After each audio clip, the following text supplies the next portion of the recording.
মরেছে, বেশ হয়েছে। এই বিশু হারু, এই বুড়িকে সবার চক্ষুর আড়ালে পুঁতে দিয়ায়, আপদ বিদায় হয়েছে। এরপর বিশু আর হারু বুড়িকে সাদা কাপড়ে মুড়ে ভ্যানে করে বাঁশবাগানে নিয়ে যায়।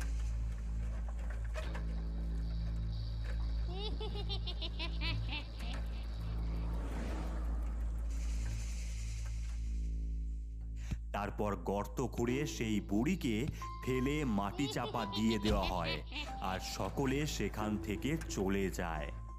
কিছুক্ষণ পরই সেখানে সমস্ত কুকুর বিড়াল ছুটে চলে আসে আর ডাকতে থাকে। এমন সময় চারিদিক মেঘ করে ওঠে, জোরে হাওয়া বইতে থাকে, জোরে জোরে বিদ্যুৎ চমকায় আর মাটি সরিয়ে বেরিয়ে আসে এক পান্তা খেকো ডাইনি বুড়ি।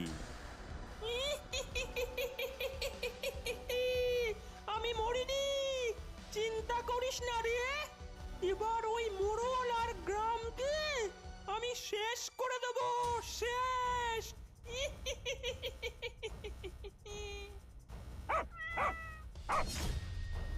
এরপর সেই পান্তা খেকো ডাইনি উড়ে এসে মোড়ল বাড়ির ছাতিম গাছে বসে।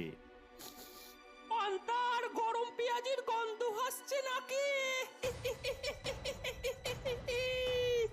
বেঁচে থাকতে দিসনি আমায়, আজ সব খেয়ে নেব, সব। এরপর ডাইনি বুড়ি উড়ে গিয়ে রান্নাঘরে বসে পান্তা ভাত আর পেঁয়াজির বড়া খেতে থাকে। আহ, সুস্বাদু খেতে।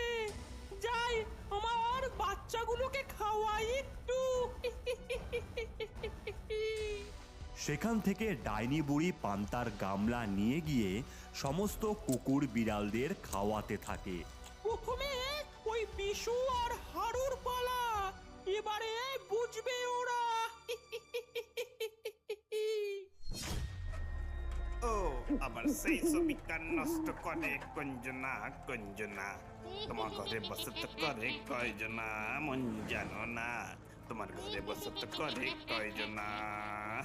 বিশু মুরগি নিয়ে যেতেই সামনে আসে পান্তা খেকো ডাইনি। গান গাওয়াচ্ছি তো কি তোরা, বিশু? ওরে বাবারে, এ তো ভূত, ভূত। ও মা গো, আমায় মেরো না, মেরো না, মেরো না, মেরো না, মেরো না।